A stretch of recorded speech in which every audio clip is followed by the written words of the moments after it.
এটা বন্য আমরা। এটা একদম কচি অবস্থায় খেতে প্রথমে দেখিয়েছে ঠিক ঠিক সেই রকম বড়া শুদ্ধ, মানে এখানে বীজটা শুদ্ধ কচি থাকে। এটা মাংস একদম কম, বীজের সাথে লেগে থাকে মাংসটা।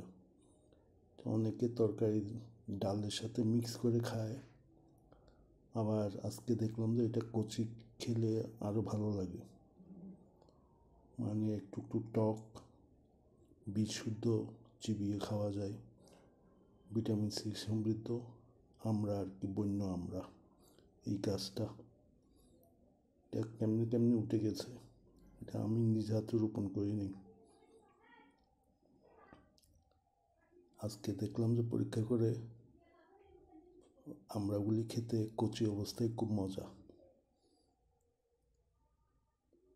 আমার প্রতিবেশীরা খেয়ে ফেলে, তাদেরকে পারমিশন দিছি, নিজেরা পেড়ে ডালের সাথে রান্না করে খেতে বলে খুব মজা। আমরা খেয়ে দেখছি, ভালো লাগে না, কিন্তু কচি অবস্থায় খুব মজা লাগছে আজকে। এই যে শুরুতে দেখালাম সেরকম খেতে, কচি কচি।